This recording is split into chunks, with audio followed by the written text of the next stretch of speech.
seperti kasus Tom Lembong. Ya Allah alam ya Tom Lembong ini.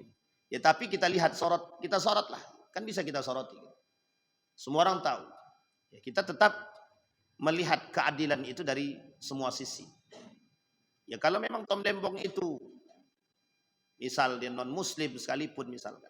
Ya siapapun mereka yang non muslim. Kalau memang mereka benar ya sesuaikan dengan kebenaran. Gitu. Hakimi dengan kebenaran. Gitu. Putuskan dengan putusan yang benar. Gitu. Jangan pula mentang-mentang dia non muslim kemudian kita itu dah masuk urusan rasis itu. Itu diancam oleh Allah, diancam oleh Rasulullah.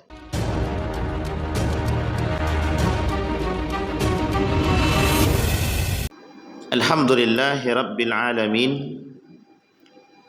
Alhamdulillahilladzi an'ama bi ni'matil iman wal islam bihima tatimmus salihat. Ashhadu an la ilaha illallah wahdahu la syarika lah. Wa ashhadu anna Muhammadan abduhu wa rasuluh la nabiyya ba'd. Allahumma salli wa sallim wa barik ala hadzal nabiyyil karim. Allahumma salli ala Muhammad wa ala ali Muhammad fil alamin innaka Hamidum Majid. Ya ayyuhan nasu ittaqu rabbakumul ladzi khalaqakum min nafsin wahidah wa khalaqa minha zawjaha wa batha minhuma rijalan katsiran wa nisaa'a wattaqullaha alladzi tasaaluna bihi wal arham innallaha kana 'alaikum raqiba. Puji syukur kehadirat Allah dengan mengucapkan alhamdulillahirabbil alamin. Berselawat kepada Nabi dengan mengucapkan Allahumma salli ala Muhammad wa ala ali Muhammad. InsyaAllah kita yang hadir di subuh hari ini husnul khatimah, termasuk orang-orang pilihan yang selalu bersyukur atas nikmat Allah, yang selalu diberikan keberkahan dan istiqamah dalam kebaikan, dan insyaAllah apa yang kita tanam insyaallah itu yang akan kita tuai. Amin ya rabbal alamin. Untuk orang tua kita yang telah mendahului kita, Allah tempatkan di tempat terbaik di sisi-Nya. Allah terima amal ibadahnya. Allah kumpulkan bersama orang-orang yang saleh. Untuk orang tua kita yang masih hidup, Allah sehatkan, Allah kuatkan, Allah limpahkan rezeki, Allah anugerahkan anak yang saleh dan berbakti kepadanya, dan insyaallah husnul khatimah. Amin ya rabbal alamin. Baik Bapak Ibu sekalian yang berbahagia, di subuh hari ini kita mengkaji satu kitab Imam Az-Zahabi, kitab Al-Kabair. Dalam kitab Al-Kabair ini judulnya aja dah kabair, berarti tandanya artinya dosa-dosa besar. Di dalam dosa-dosa besar ini, pada dosa besar yang ke-31 di dalam kitab Imam Az-Zahabi ada persoalan tentang al-qadi as-su, hakim pengambil keputusan, pengadilan yang su itu dalam bahasa Arab, bahasa Indonesianya buruk perangai. Oleh para ulama, yang dimaksud dengan su di sini adalah yang tak sesuai dengan syariat Islam, yang tidak memberikan keadilan. Itu bagian daripada su, perbuatan yang tidak baik. Di dalam kitab ini itu masuk dalam kategori dosa besar, al-qadi as-su.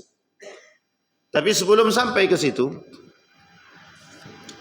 kita mau coba dulu apa sih sebenarnya peradilan itu, atau bahasa lainnya kitab peradilan atau pengadilan, kehakiman.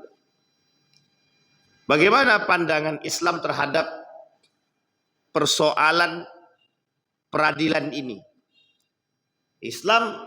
Apakah Islam punya sistem? Apakah Islam ini mengatur? Apakah Islam ini memang di dalam Islam itu ada peradilan itu atau tidak? Nah, ini yang kemudian kita bahas dulu. Sebelum nanti kita masuk pada persoalan al-qadi as-su. Wa anihkum bainahum bima anzalallah. Ini banyak sekali ayat-ayat tentang perhakiman itu. Pensyariatan peradilan itu di dalam Islam itu banyak sekali Al-Quran yang berbicara tentang itu. Dalilnya itu ada Al-Quran, ada hadis, ada ijma'. Apa kata Allah? Wa anihkum bainahum bima anzalallah. Dan hendaklah kamu memutuskan satu perkara di antara mereka menurut apa yang telah Allah turunkan atau yang diturunkan oleh Allah. Yang diturunkan oleh Allah itu apa? Kitabullah, sunnatullah, Al-Quran dan hadis. Apa yang diturunkan oleh Allah? Syariat. Apa itu syariat? Hukum. Apa itu hukum? Rule, regulasi, aturan. Coba bayangkan kalau manusia ini tidak punya aturan, suka-suka hati dia. Itu yang terjadi. Oke, sekarang nih kan, kenapa kok sekarang di banyak manusia suka berbuat suka hati? Ya karena merasa aturan sudah punya dia gitu. Atau peraturan itu dia yang buat gitu. Karena peraturan dia yang buat, inilah susahnya kalau aturan itu dari hukum manusia. Regulasi kalau datang dari manusia, manusia bisa aja melanggar kapan dia mau. Tapi kalau aturan dari agama, tak bisa. Siapa yang mau melanggar? Yang melanggar kena hukum Allah. Misal. Kata Tuhan, kata Allah, ada aturan solat. Kalau kalian tidak solat, masuk neraka sakar. Nah itu Allah sebutkan dalam Al-Quran. Artinya, solat atau tidak solatnya seseorang masuk neraka. Kan begitu. Kalau dia solat, dia masuk surga. Kalau tak solat, dia masuk neraka. Artinya secara gamblang begitu bahasa hukum. Hukum dalam Islam itu, syariat itu dalam Islam adalah bagian daripada hukum. Regulasi, aturan. Kata Al-Quran, jangan minum khamar. Bukan hanya faktor dampak saja. Tapi ada faktor hukuman yang lain yang Allah berikan. Dampaknya begini. Tapi kata Al-Quran, bukan hanya soal itu saja. Azab dari Allah, laknat dari Allah. Jadilah suami yang baik. Misal Al-Quran bilang, dalam hukum syariat, dalam syariatnya itu, seorang suami itu harus memberikan haknya kepada istri. Dan itu nafkah. Nafkah itu adalah kewajiban yang harus dipenuhi. Puasa, zakat, itu syariat. Maka ketika Allah berkata persoalan syariat, ketika kita berbicara persoalan hukum gitu, maka ini adalah berkaitan langsung dengan apa yang Allah turunkan. Maka kata Allah, wa anihkum bainahum bima anzalallah. Ambillah satu keputusan dengan apa yang telah Allah turunkan. Nah, apa yang Allah turunkan untuk kita? Taraktu fikum amrain. Aku tinggalkan dua perkara terhadap kalian, kata baginda Nabi, dan kalian tak akan sesat kecuali kalau kalian berpegang teguh dengan intamassaktum bihima, Al-Quran dan Sunnah. Al-Quran dengan hadis. Tapi persoalannya, ada orang-orang yang disesatkan. Dia hafal, dia paham, tapi disesatkan. Ada. Itu kembali kepada personalnya masing-masing dan cara memahami Al-Quran dan hadis tersebut. Kemudian dalil yang kedua dalam surat Sad. Ya Daud, inna ja'alnaka khalifatan fil ardi. Fahkum bainan nasi bil haq. Kata Allah, Daud, kami jadikan engkau penguasa di muka bumi ini. Ini penguasa, ini khalifah. Karena memang hakim itu juga penguasa. Keputusan mutlak di tangan, tak. Ya tidak mutlak juga sekarang itu. Apakah keputusan hakim itu mutlak? Seharusnya bagi hakim yang takut dengan Allah, dia mutlak itu hukumnya. Tapi kalau hakim tak takut dengan Tuhan, dia susah. Jadi kalau tak takut sama Tuhan, dia susah. Maka kata Allah, ya Daud, inna ja'alnaka khalifatan fil ardi fahkum bainan nasi bil haq. Kita lihat. Maka kata Allah, Daud, kami jadikan engkau penguasa di muka bumi. Maka berilah keputusan atau perkara di antara manusia dengan adil. Bil haq. Sesuai dengan haknya masing-masing. Ini yang pernah kita bahas dulu. Pencuri maling ayam, penjara 5 tahun. Maling ayam tuh. Maling duit, 5 miliar, 1 tahun. Itu bil haq atau bil bil fulus. Paham sampai sini Bapak Ibu? Itu kata Allah, itu namanya tidak bil haq itu. Umar, pada masa Umar itu ada maling. Ini masa Umar ini. Umar itu kan khalifah, pengambil keputusan. Jadi ada maling. Ketika maling itu dipersekusi, Umar tunggu dulu. Tengok dulu kasusnya apa. Rupanya dia mencuri itu. Tidak makan dia karena keluarganya belum bisa makan. Dan bingung, pekerjaan tidak ada. Sehingga Umar tak langsung menghakimi. Justru orang yang berada di sekitar itu yang disalahkan. Kalau memang kita harus investigasinya sampai ke situ. Gitu. Sebenarnya sekarang ini investigasinya udah canggih nih. Cara melacak maling itu itu udah tahu. Misal ada orang maling gitu. Dia maling karena memang kebutuhan misal. Karena tidak ada lagi pekerjaan. Sementara anak dia pengen makan. Dan atau ibunya sakit, dia terpaksa mencuri. Terpaksa mencuri. Kalau memang terpaksa ya. Dia ada terpaksa, ada yang memang terbiasa. Nah, nanti kita lihat kan konteks terbiasa dan terpaksa itu. Gitu. Sehingga kalau dia terpaksa gitu. Terkadang kita ngomel sama dia. Padahal itu kalau dikembalikan secara hukum sosial, itu kita kena itu. Kok bisa tetangga kita maling gitu. Sementara tetangga kita ini tinggal di samping rumah kita mampu dan dia maling. Ternyata dia tak makan. Gitu.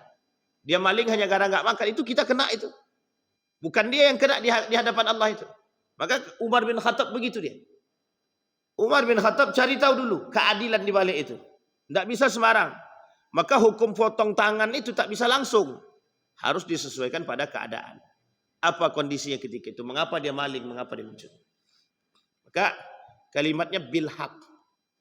Maka putuskan perkara tersebut dengan benar. Maka tidak sembarangan Pak. Sampai Nabi bilang, jadi seorang pengambil keputusan atau hakim itu, sampai Nabi bilang itu seperti memegang pisau. Seperti sedang memegang pisau yang sangat tajam sekali kata Nabi. Kenapa demikian? Karena persoalannya di situ memang salah langkah kita berdosa, tepat kita memang itu yang paling baik. Masalahnya menuju pada yang tepat ini yang susah.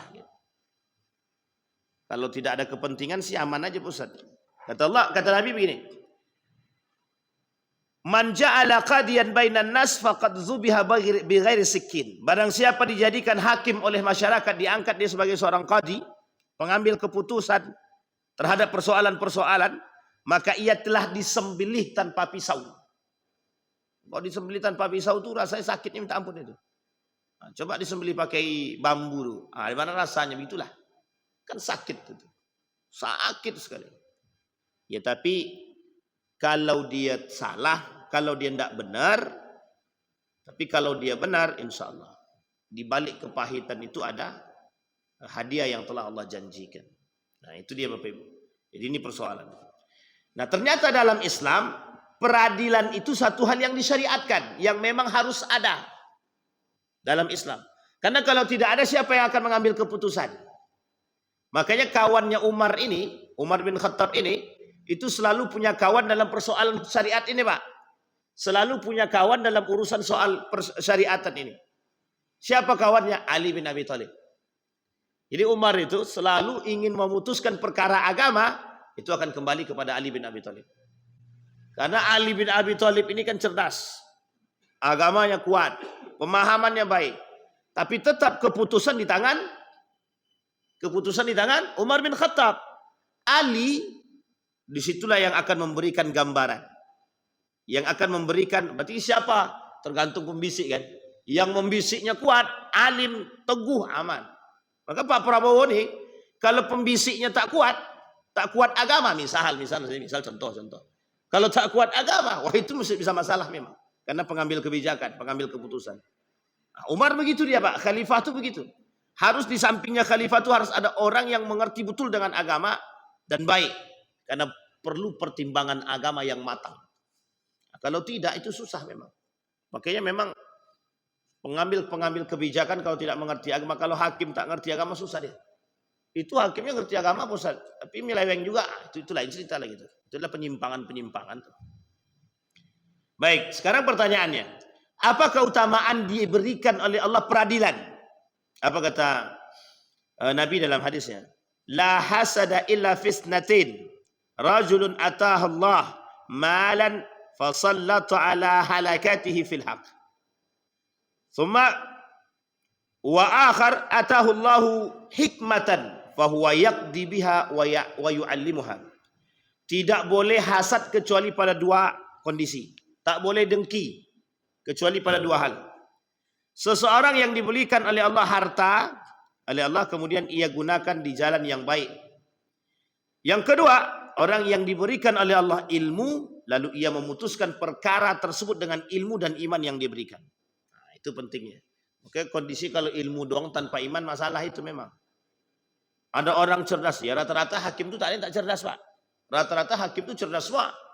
Masalahnya beriman apa tak beriman? Ah, itu yang kemudian menjadi persoalan. Nanti kita lihat Pak, ada adab menjadi seorang hakim dalam Islam. Ada karakter seorang hakim yang baik dalam Islam. Baik. Sekarang kita lihat kedudukan pentingnya peradilan di dalam Islam itu. Yang tadi man ja'ala qadiyan bainan nas faqad zubiha bisikkin. Posisi kedudukan hakim itu bukan enak dalam Islam ternyata. Tidak enak, Pak. Posisi hakim itu dalam Islam itu sangat-sangat tidak enak. Maju salah, mundur salah. Benar salah bagi orang. Benar dia memutuskan hakim, bagi orang itu kan menjadi masalah tuh, bagi orang yang dihakimi. Itu masalah.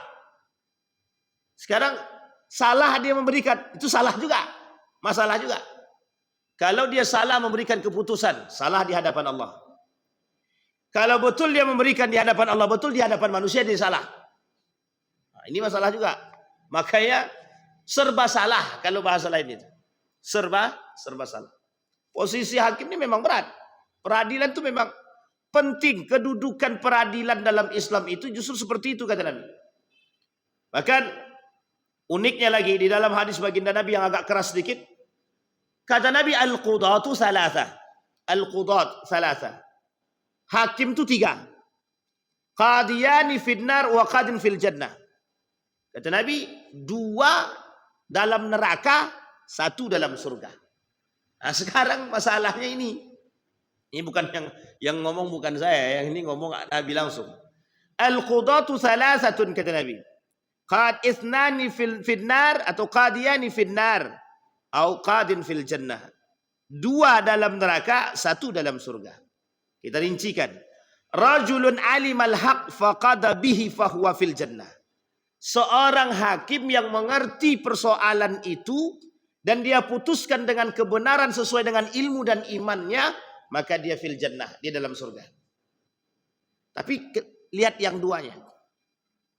Wa rajulun qada linnasi ala jahlin.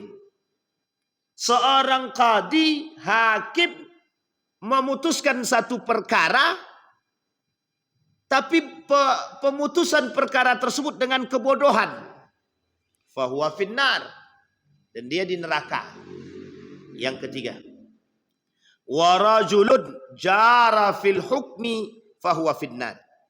Yang ketiga, seorang hakim yang menyimpang dalam memutuskan hukuman. Dalam memutuskan hukuman. Wahuwa finnar. Dan dia juga di dalam neraka. Nanti kita lihat kondisi yang 2 tadi ya. Kalau yang pertama dengan ilmu dan iman. Maksudnya bagaimana? Kalau dia punya ilmu, dia akan cari tahu kasus ini sebenar-benarnya seperti apa. Oh, kasus misalkan kasus Roberto Carlos. Roberto Carlos ini cuma disuruh oleh pimpinan dia untuk korupsi. Nah, ini misalkan nih, harusnya kalau Roberto Carlos ini disuruh untuk korupsi, kira-kira yang paling besar dapat hukuman si Roberto Carlos yang korupsi atau yang menyuruh? Kan begitu harusnya gitu. Maka Roberto Carlos ini harusnya dia dampak atau korban dari perbuatan seorang yang lebih zalim lagi. Harusnya Roberto Carlos dapat hukuman, iya, tapi ada yang lebih parah daripada itu, ada yang menyuruh.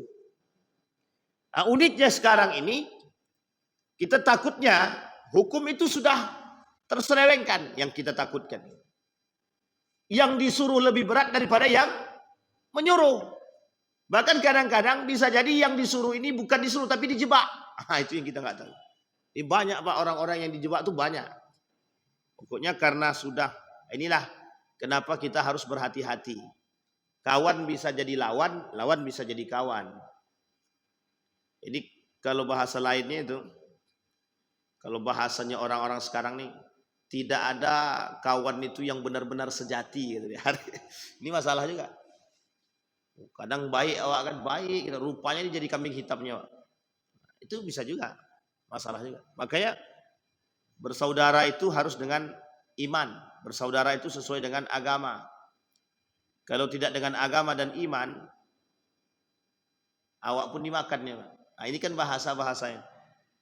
Kukira kau kawan aku, rupanya kau sikat juga istri aku. Nah, itu masalah tuh. Jadi kawan ini kadang-kadang hati-hati.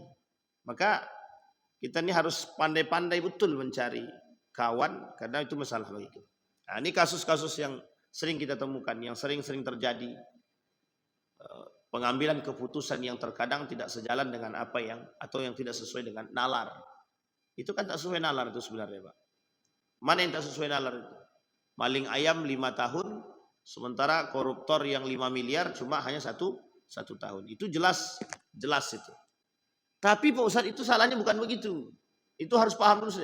Bagaimanapun secara akal kita yang bukan terlalu pintar ini, itu mesti kita paham. Masa maling ayam seekor saja. Kecuali maling ayamnya itu 5 ton. 50.000 atau 500.000 ekor gitu kan masih penting juga. Ini 1 ekor ayam cuma yang dimaling. Sama kasus nenek-nenek dulu. Ada kasus nenek-nenek maling sendal apa maling ayam itu. Nenek-nenek itu maling sendal sama maling ayam itu. Itu kasusnya 5 tahun, 3 tahun sampai ke atas itu hukum penjaranya. Kadang-kadang memang sampai ada pernyataan di kalangan orang-orang yang mudah-mudahan itu salah gitu.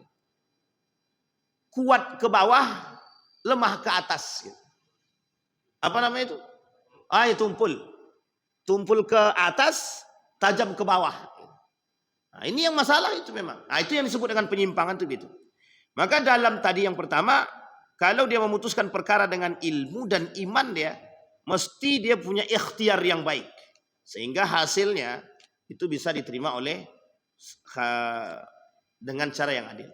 Yang kedua tadi, seorang hakim yang mengadili manusia dengan kebodohan. Dia memang bukan tidak mengerti kasus tiba-tiba ambil keputusan. Pokoknya kasus Bang Didi karena dia maling sepatu 10 tahun. Itu dia tak pakai perkara, tidak ada investigasi, tidak ada ini, tidak dicari tahu kebenaran. Harusnya kan sampai sedemikian rupa. Maka dia di neraka. Nah, begitu juga nomor yang 3 tadi. Terjadi kasus-kasus penyimpangan. Ada orang yang punya kepentingan. Kata misal Bang Didi hakim. Terus saya bilang, Bang Didi, ini kan kasus saya ini cukup nih. Cukup berat. Abang tenang aja, nanti anak Abang Didi selamat semua aman. Kita kasih. Nah, ini penyimpangan Pak. Akhirnya apa masuk suap. Nah, jadi ketika dikasih suap, tumpullah dia ke atas tadi. Tajam dia ke bawah tadi. Karena yang maling ayam ini tak punya duit. Sedangkan ayam aja dia maling. Itu gara-gara tak punya duit. Masa mau suap dia? Apa yang mau disuap? Kan gitu. Sehingga karena tak sanggup suap ya di akhirnya tajam dia. Tapi karena dia punya duit, makanya kalau sempat korupsinya 900 triliun, itu penjaranya cuma, sebenarnya penjara 900 triliun, penjaranya 20 tahun misal, seumur hidup, itu sebenarnya kurang itu. Karena yang dibunuhnya banyak. Meskipun tidak dibunuhnya secara, dia tidak membunuh manusia secara langsung gitu.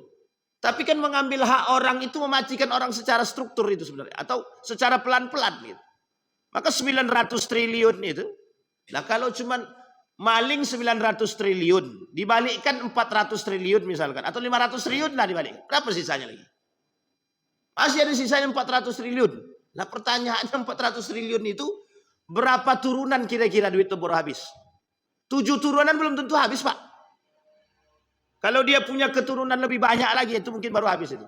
Entah habis-habis kapan pun kita tidak tahu. Jadi kalau cuma 20 tahun sebenarnya penjara mereka, itu sebenarnya juga tidak baik itu. Tapi kan kalau dia tobat bagaimana? Ya tobat terserah, dia tobat itu hukum manusia, hukum sosial, hukum keadilan. Nah, jadi tapi itu semua tergantung. Maka itu kedudukan. Maka kedudukan peradilan dalam Islam itu seperti itu, Pak. Ancaman agama itu berat. Maka hukum buatan Allah itu tidak bisa dipermainkan oleh manusia. Tidak bisa dia memperjualbelikan hukum di dunia, maka di akhirat dia tak akan bisa mempermainkan itu. Tapi Pak Ustadz, ada hakim-hakim yang sangat membela orang-orang kaum lemah, Ustaz. Membela kaum lemah itu baik, tapi membela kaum lemah harus disesuaikan dengan kasus dan sesuai. Kaum ini lemah, tapi dia salah, kita benarkan, salah Pak. Tapi kita ringankan, betul Pak. Nah, itu penting. Ini kasus. Makanya lemah itu belum tentu bisa membenarkan yang salah. Begitu juga yang kuat juga tidak bisa menyalahkan yang benar. Misal orang ini kuat, tak bisa juga dia menyalahkan yang benar. Dan orang ini lemah, tak bisa juga membenarkan yang salah. Jadi keputusan itu harus adil. Misal yang punya kasus ini orangnya tak mampu. Nah, tak mampu kok buat kasus, itu masalah itu. Tapi dianggaplah dia tak mampu. Misal seorang bapak-bapak ini maling. Tahu-taunya anak istrinya ini tidak ada lagi pekerjaan. Kalau bapaknya masuk penjara, kira-kira bagaimana kondisi anak ini? Kan dipertimbangkan tuh. Kan dipertimbangkan. Pertanyaannya adalah, kalau tidak diberi hukuman, bapak nih pasti akan buat lagi. Tak ada efek jerahnya. Tapi kalau dimasukkan ke penjara, anak istrinya tak makan. Sekarang kira-kira bagaimana memutuskan perkara tersebut? Kan itu kasus tuh. Ini kasus seperti ini Pak. Yang seperti ini yang dipertimbangkan.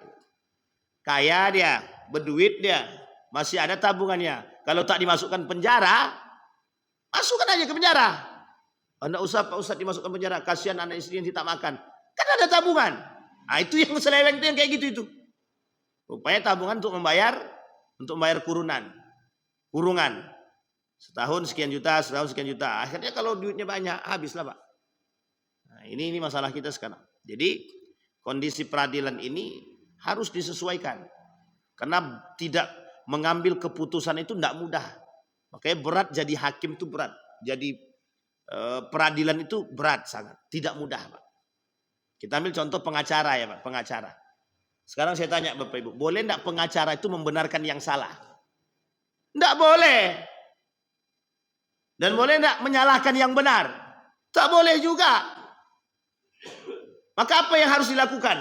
Setiap manusia ini, kata dalam undang-undang kita ini, setiap orang di antara kita ini berhak punya pendamping. Berarti pengacara kan? Kasus, kalau dia terlibat kasus. Pertanyaannya adalah, ada pertanyaannya. Misal, orang itu betul-betul salah. Bagaimana cara pengacara itu mendampingi kasus itu? Setidaknya, kalau pengacara ini membenarkan yang salah, maka dia neraka tempatnya. Tapi kalau dia mencari keringanan hukuman atas kasus yang diterima, yang dibuat, dia mencari keadilan. Misal kasusnya itu hanya maling ayam, tapi kok dihukumnya 5 tahun. Ini pengacara ini mendampingi melalui berbagai macam pertimbangan yang diajukan, sehingga dapatlah keringanan dari 5 tahun jadi 7 tahun. Itu tidak ringan saat makin parah itu. Jadi 3 tahun, 2 tahun. Nah itu dia. Tapi tetap tidak bisa membenarkan yang salah. Sekalipun orang tersebut lemah. Sekalipun orang tersebut tidak mampu. Karena pertimbangannya di situ. Nah Umar bin Khattab begitu mempertimbangkannya Pak. Ini tidak main putus langsung masuk penjara. Pokoknya yang itu tadi. Karena tak sanggup bayar ya masuknya penjaranya lama gitu. Tapi karena dia sanggup bayar bisa bayarnya penjaranya sebentar. Nah, ini yang menjadi kasus kita, itu penyimpangan. Apa hukum meminta jabatan sebagai seorang hakim? Haram kata Islam. Ada enggak begitu sekarang? Ada tak Bapak Ibu? Enggak ada yang berani. Ya Abdurrahman, la tas'alil imarah. Fa innaka in a'taitaha an mas'alatin wukilta ilaiha wa in a'taitaha an ghairi mas'alatin wa inta 'alaiha. Wahai Abdurrahman,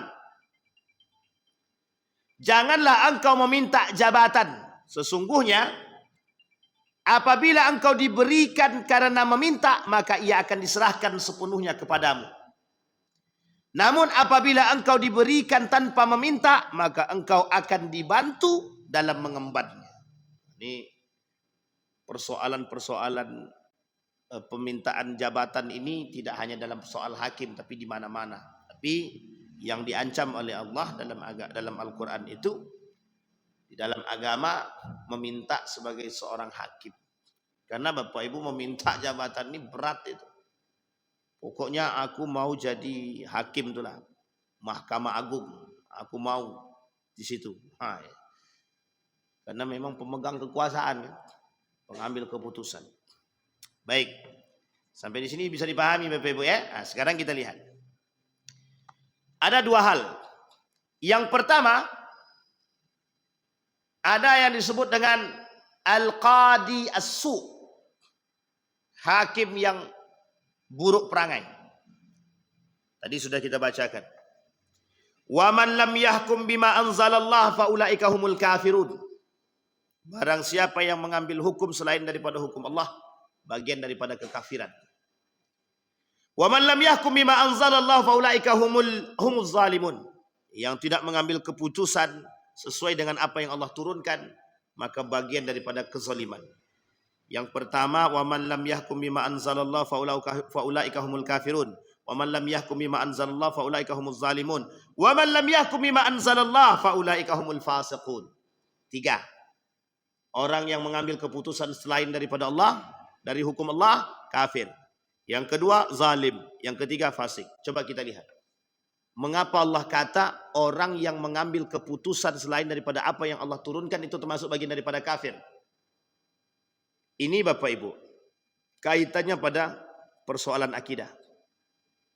Kalau ada orang menganggap hukum Islam, menganggap agama dan Al-Quran dan sunnah Nabi tidak pantas dijadikan patokan sebagai sarana pertimbangan dalam mengambil keputusan, kafirnya.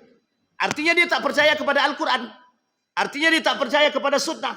Kafir di sini mungkin tidak keluar daripada Islam, tapi perbuatannya sampai kepada pembatalan pada amal-amal soleh dia yang lain. Kenapa? Kalau sampai dia meyakini bahwa Al-Quran, bahwa sunnah tak layak dijadikan pertimbangan untuk mengambil keputusan. Nah, itu yang masalah. Makanya disebut dengan faulaika humul kafirun. Kenapa? Karena orang kafir begitu. Mengambil keputusan tanpa, kan tidak mungkin orang kafir mengambil keputusan dengan Al-Quran. Orang dia aja kafir, Islam aja tidak, kan begitu.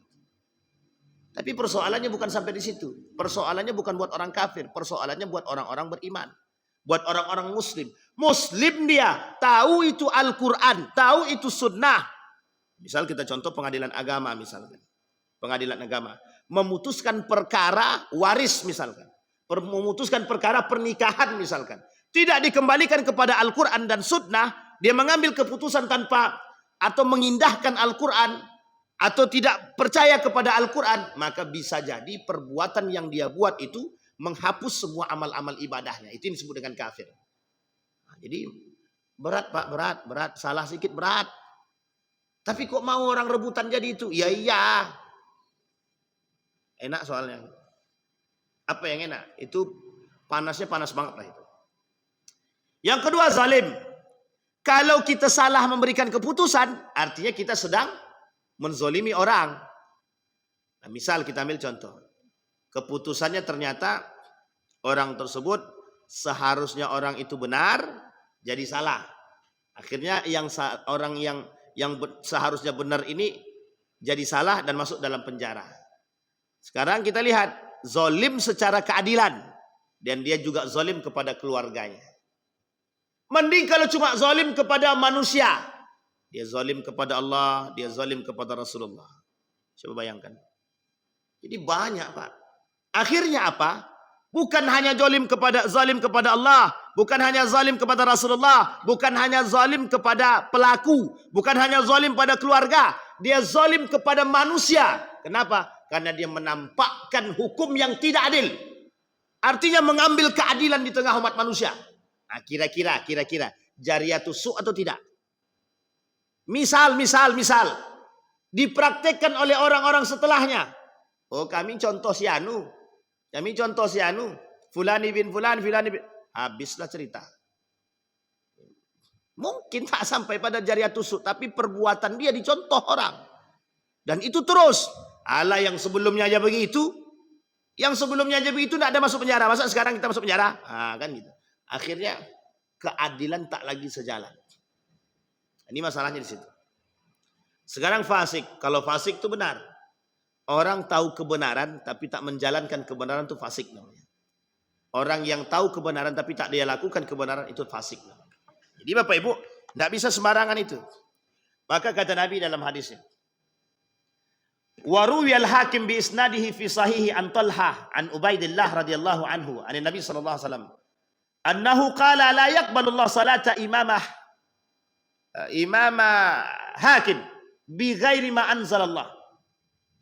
Allah tidak menerima salat imam seorang hakim, imam yang pengambil keputusan, pemimpin, bi ghairi ma anzalallah, dan dia jika dia tidak memutuskan perkara dengan sesuai dengan apa yang Allah turunkan. Terus bagaimana dengan kasus-kasus? Itu pandai-pandailah. Yang jelas kalau mereka mengerti agama selesai itu. Di kasusnya masalah kita sekarang ini, kenapa banyak kasus-kasus itu keputusan-keputusan itu menyimpang? Masalahnya sederhana saja. Mereka tidak kembali kepada Al-Quran dan Sunnah, satu. Yang kedua, mereka tidak menjadikan Al-Quran sebagai bahan pertimbangan. Yang ketiga, itu tadilah penyimpangan-penyimpangan. Kasus korupsi ini merajalela. Jadi bukan hanya itu saja. Al-Quran aja bisa dikorupsi, apalagi Al-Quran saja bisa dikorupsi, apalagi hal-hal begitu gitu. Kalau Al-Quran saja bisa dikorupsi, dana haji saja bisa dikorupsi, apa tak lagi persoalan yang lain? Artinya orang sudah tak takut dengan Allah. Jadi semua aja bisa disuap. Apa yang yang tidak bisa kita suap sekarang? Semua bisa disuap. Artinya membeli hukum. Nah, yang kita takutkan adalah ada orang-orang yang membeli hukum. Karena dia kaya, dia bisa membeli hukum. Karena orang ini tak mampu, dia tak bisa beli hukum. Maka kasus ini harus dikembalikan kepada Al-Quran. Wasahahul hakim aidan min hadis Buraidah radhiyallahu an qala Rasulullah sallallahu alaihi wasallam al-qudatu salasah.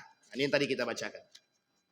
Kata Imam Az-Zahabi, ini masuk dalam kategori dosa besar. Apa pentingnya? Apa nasihatnya kata Imam Az-Zahabi?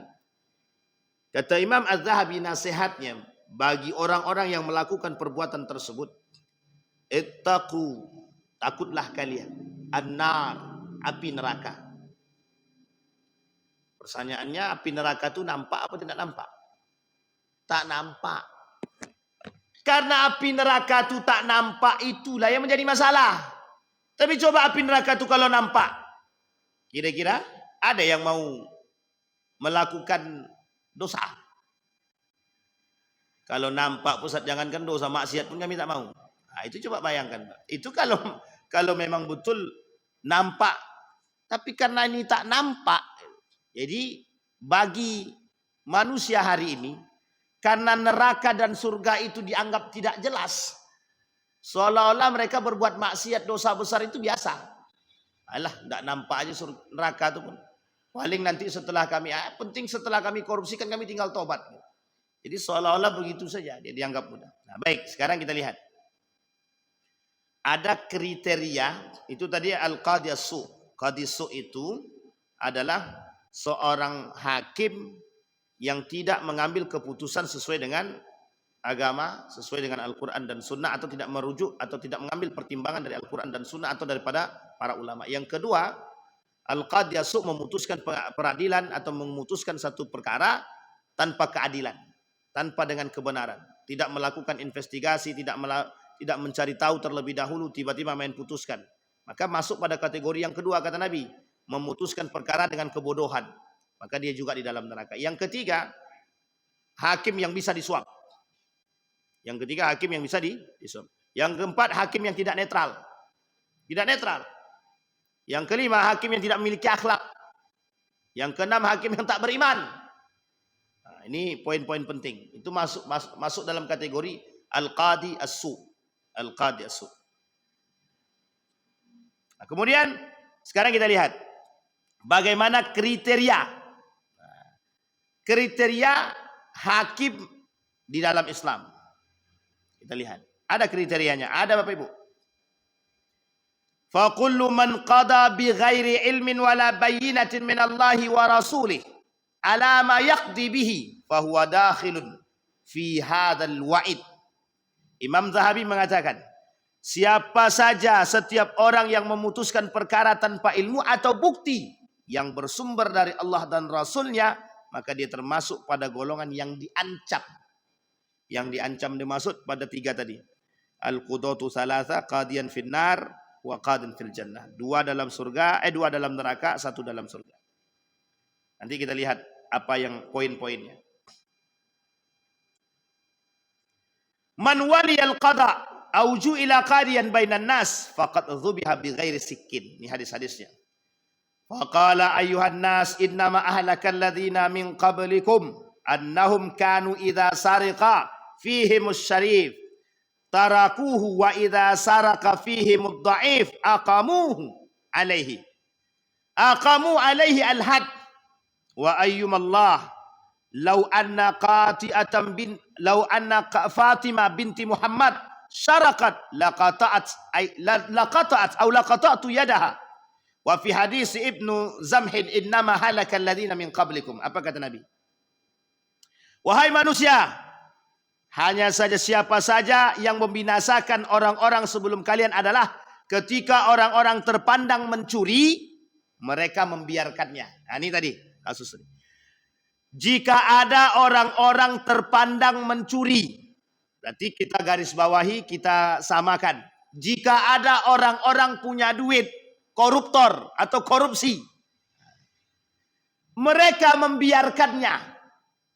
Mereka di sini para hakim, para pengacara, para hakim membiarkannya.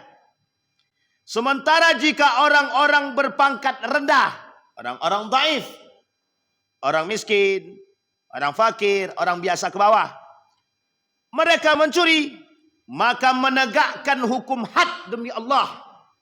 Nah, ini nih.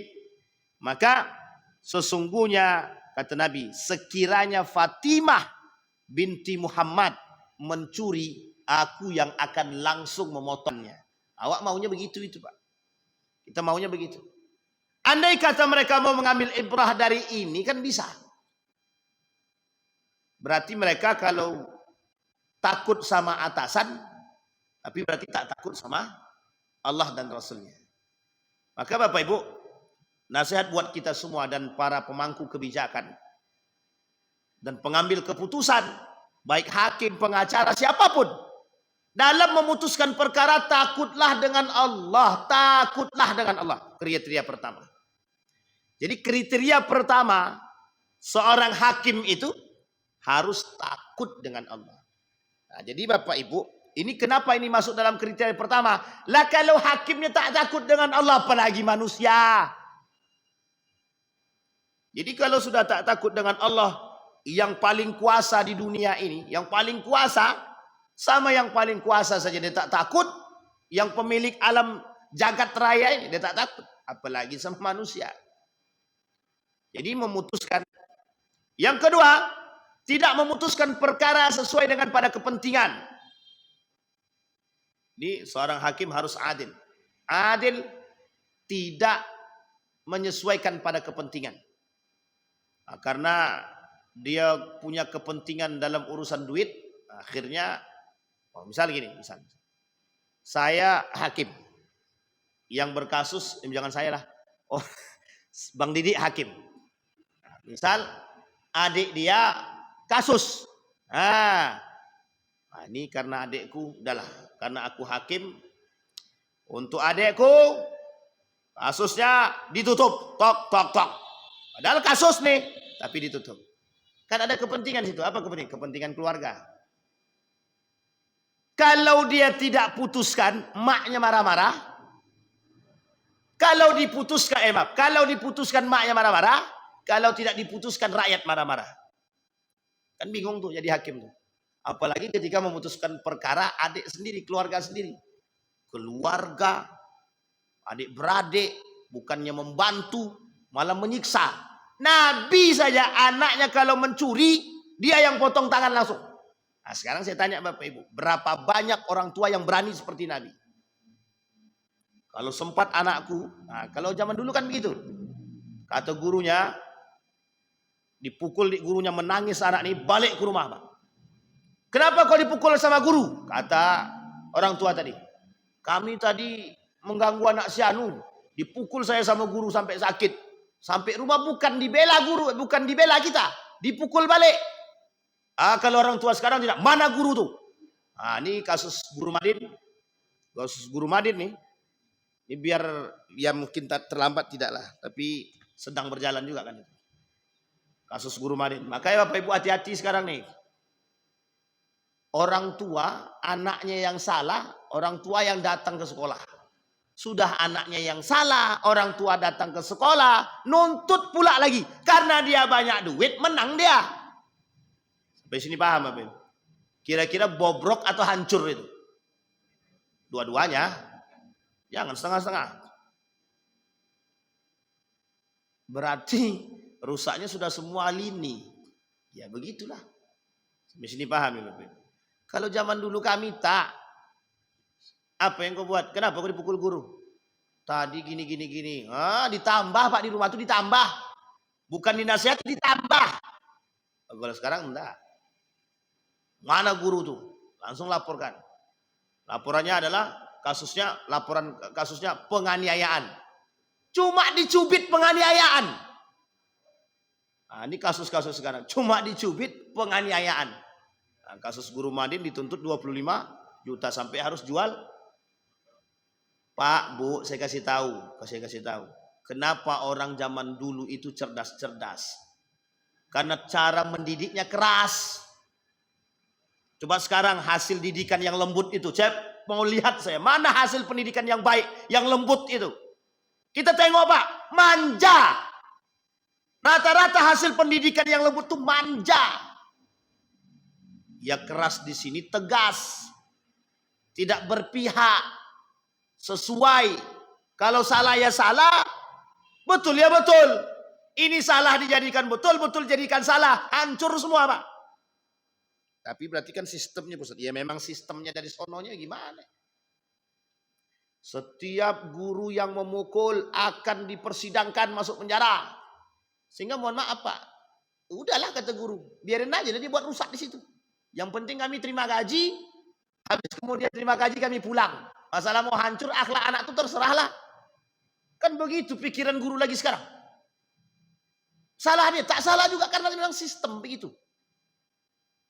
Artinya apa? Keberpihakan. Nah, yang kita khawatirkan adalah itu merusak jantung pendidikan Islam. Kalau sampai masuk dalam pendidikan Islam seperti itu maka hancurlah. Ini kasus-kasusnya. Jadi kadang-kadang mirisnya kita sekarang ini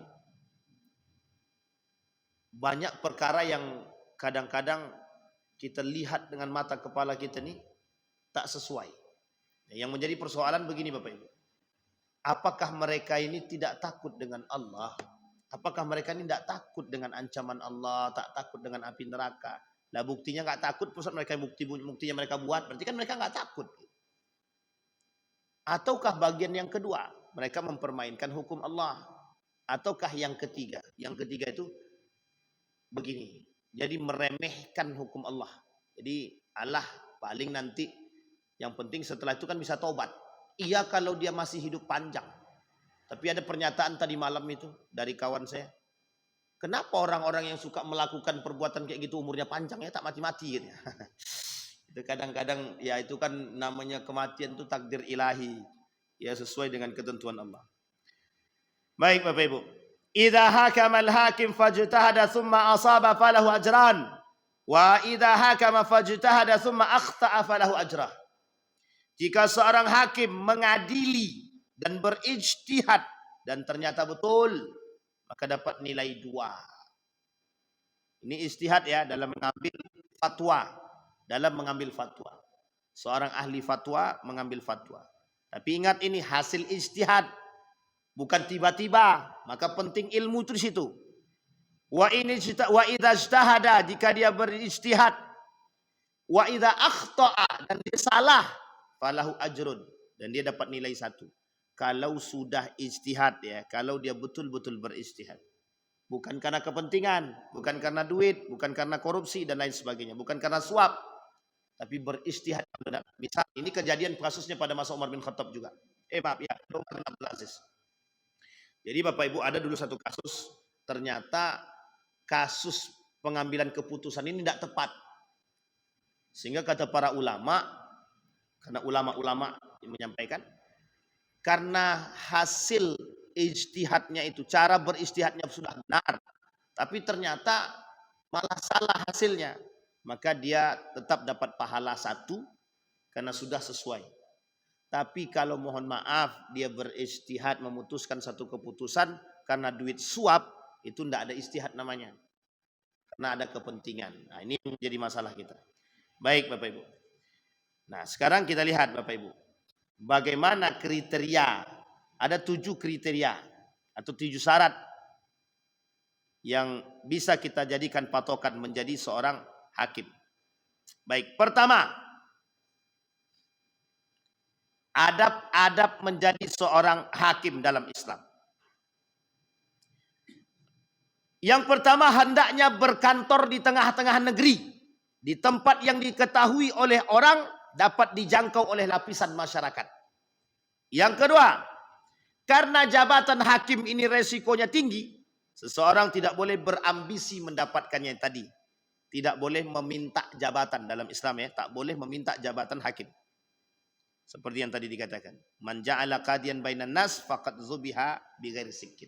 Siapa yang disuruh jadi hakim, dia seperti orang yang dibunuh tanpa atau dipotong tanpa pisau. Itu yang kedua. Jadi tidak boleh Pak, meminta-minta itu tidak boleh. Bukan hanya hakim saja sebenarnya, meminta jabatan apapun tak boleh. Minta jabatan kepala dinas tak boleh juga itu, kecuali kalau memang diamanahi. Yang ketiga, memahami hukum Islam dengan sebaik mungkin. Wa anihkum bainahum bima anzalallah. Ambillah keputusan sesuai dengan apa yang Allah turunkan. Berarti kan harus paham dulu Al-Quran dan Sunnah. Harus paham betul Al-Quran dan Sunnah. Harus paham betul kondisi. Karena begini Pak, di dalam hukum Islam itu ada banyak hal. Ada mudarat, ada mafsadat, ada maslahat. Jadi ada mafsadatnya, ada maslahatnya. Ini yang menjadi tolak ukur penting dalam pengambilan keputusan dalam Islam. Jadi pengambilan kebijakan, pengambilan keputusan harus disandarkan pada 2 hal ini. Ada mafsadat, ada maslahat. Kalau kita tiba-tiba tidak ada mafsad, tidak meninjau mafsadatnya, tidak meninjau maslahatnya, itu tidak sesuai Pak. Di dalam hukum Islam itu ada koridornya Pak, yang disebut dengan maqasidus syariah. Maqasidus syariah itu apa? Tujuan daripada syariat itu. Ada hifzuddin, ada hifzun nasal, menjaga agama, menjaga keturunan, menjaga akal, menjaga harta, menjaga jiwa. Itu tujuan agama, tujuan syariat. Kenapa Umar bin Khattab tengok dulu siapa yang maling nih? Ternyata maling ini memang betul-betul maling hanya karena pengen makan untuk anak dan istrinya. Kalau seandainya dia tidak mencuri, orang lain tak ada yang mau memberi, kira-kira akhirnya apa? Meninggal Pak.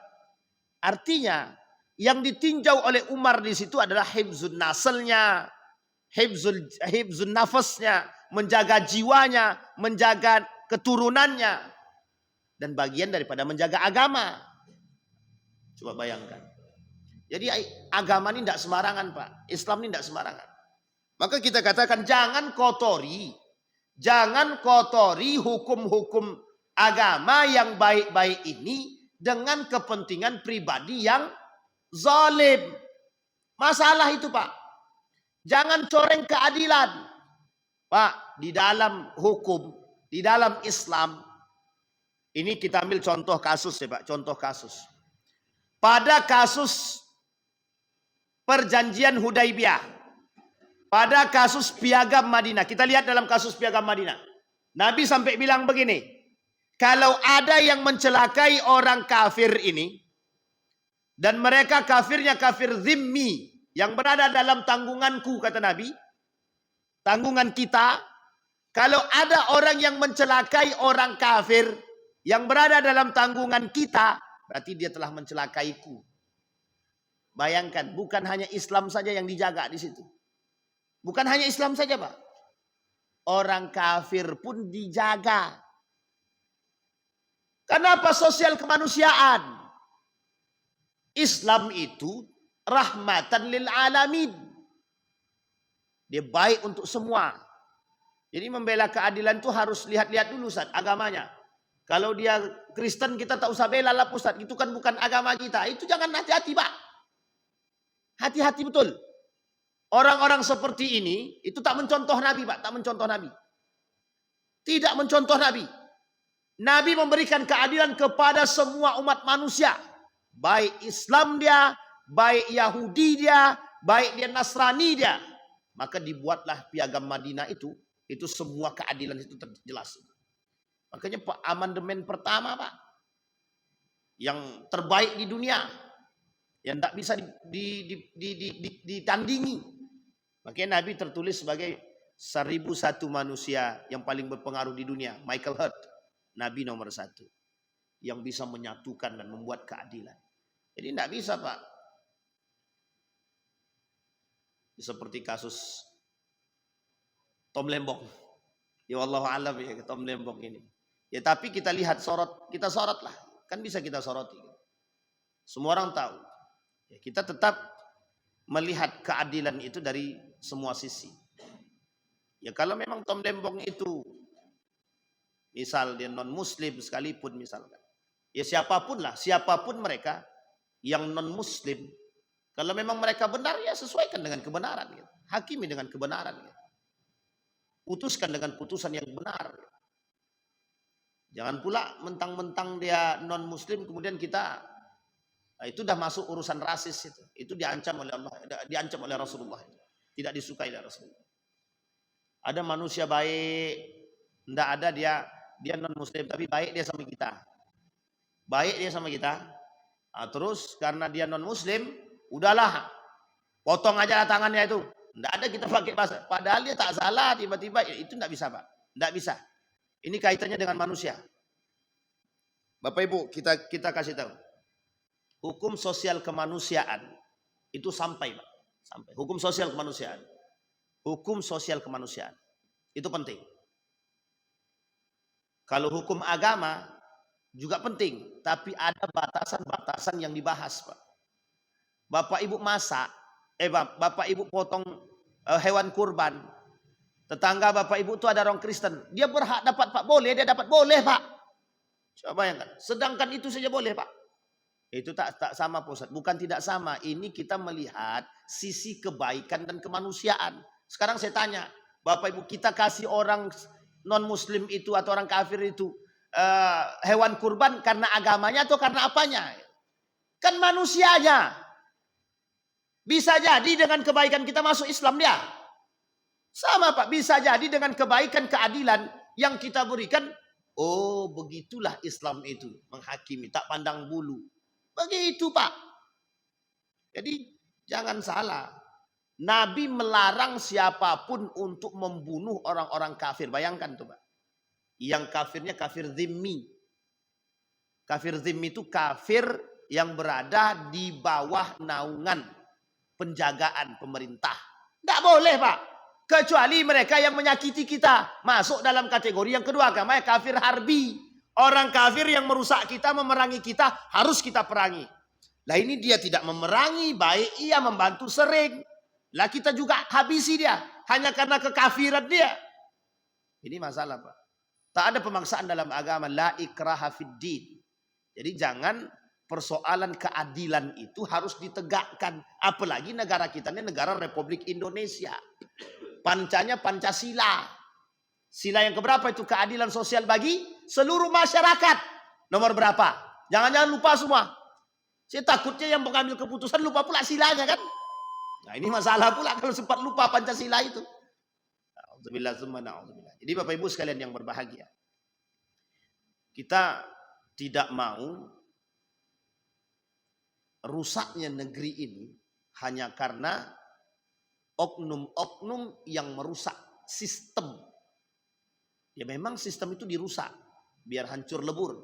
Nah kita berharap orang-orang pemangku kebijakan ini, termasuk orang-orang para alim ulama yang mengerti betul dengan urusan agama ini dan dekat dengan pemerintah dimanapun, baik di pusat, gubernur, provinsi, kabupaten, kota, sampai sebegitunya para pemangku alim ulama bisikkan kepada mereka, perbaiki sistem ini sedikit demi sedikit. Jadilah para ulama yang bisa membisikkan mereka menuju kepada kebaikan. Lah kalau sudah maaf yang mengerti agama pun tak mau tahu dengan urusan kezaliman seperti ini, ya terpaksa kita berdoa kepada Allah. Mudah-mudahan Allah memberikan jalan terbaik. Nah, itu yang harus kita buat lagi. Nah, sampai di sini bisa dipahami Bapak Ibu ya. Jadi yang keempat, memiliki panca indera yang normal dalam arti kata dia bisa memberikan keputusan yang baik. Kelima, harus memperhatikan dan meneliti setiap kasus ijtihad yang baik. Islam sangat menjaga persoalan-persoalan seperti ini tidak bisa. Islam sangat mengajarkan kepada orang-orang yang beragama Islam dalam mengambil keputusan dalam mujtahid. Bapak Ibu saya kasih tahu, dalam mengambil fatwa itu seorang mujtahid harus hafal minimal, kalau saya tak salah syarat itu 6.000 hadis. 6.000 hadis dia harus hafal. Seorang mujtahid hafal Al-Quran, paham Al-Quran. Nah, coba bayangkan. Sekarang pertanyaannya, banyak orang yang bisa berfatwa tapi tak hafal Quran, tak hafal hadis. Nah, tiba-tiba dia bisa berfatwa. Itu masalah betul itu. Nah, ini yang kita takutkan. Bayangkan begitunya, sebegitunya Islam menjaga, dan Islam menjaga sangat sebaik mungkin, Pak. Jadi tidak bisa kasus itu satu harus diteliti dari sekian arah. Kalau cuma satu arah saja kasus itu diteliti, habis kita, Pak. Nah, sama misalkan Bapak Ibu datang seorang kepada Bapak Ibu, Bapak Ibu, anak Bapak Ibu itu maling loh. Langsung Bapak Ibu percaya, habis anak itu kena pukul. Rupanya bukan dia yang maling, ada anak yang menyerupai anak Bapak Ibu. Ternyata agak mirip sedikit, disangka dia anak kita, habislah. Anak kita sudah kena pukul, ternyata tidak salah. Itu yang masalah itu, Pak. Baik.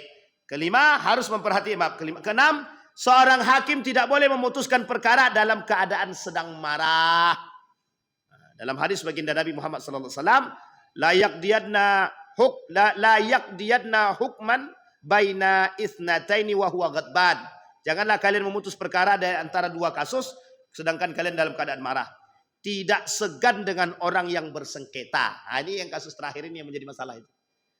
Aduh, segan nah dia pimpinan aku dulu. Nah, ini masalah nih.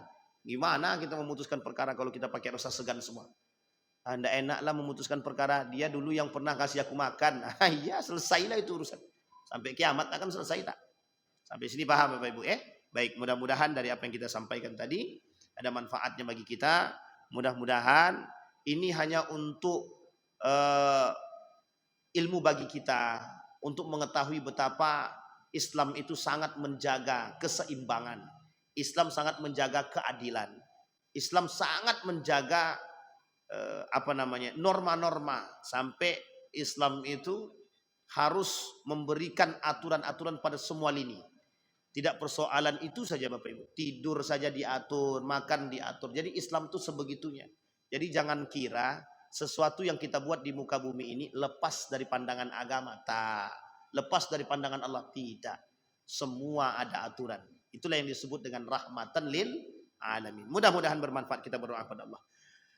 أعوذ بالله من الشيطان الرجيم بسم الله الرحمن الرحيم الحمد لله رب العالمين حمد الشاكرين حمد الناعمين حمدا يوافي نعمه ويكافئ مزيده يا ربنا لك الحمد كما ينبغي لجلال وجهك الكريم وعظيم سلطانك اللهم فقهنا في الدين وعلمنا التأويل اللهم صل على محمد وعلى آل محمد اللهم اغفر لنا ذنوبنا وذنوب والدينا وارحمهما كما ربيانا صغارا اللهم اغفر لهم وارحمهم وعافهم واعف عنهم واكرم نزولهم ووسع مدخلهم واجعل الجنة مثواهم اللهم جنبنا من منكرات الأخلاق وسيئة الخلق اللهم أهلك الكفرة والمبتدئة المشركين أعداءك أعداء الدين اللهم اختمنا بالصالحين اللهم اختمنا بالصالحين اللهم اختمنا بالصالحين ربنا هب لنا من أزواجنا وذريتنا قرة أعين واجعلنا للمتقين إماما اللهم جنبنا ممن يؤذينا اللهم جنبنا ممن يؤذينا اللهم إنا نعوذ بك ممن يؤذينا اللهم إنا نعوذ بك ممن يؤذينا ربنا ظلمنا أنفسنا وإن لم تغفر لنا وترحمنا لنكونن من الخاسرين ربنا آتنا في الدنيا حسنة في الآخرة حسنة وقنا عذاب النار والحمد لله رب العالمين السلام عليكم ورحمة الله وبركاته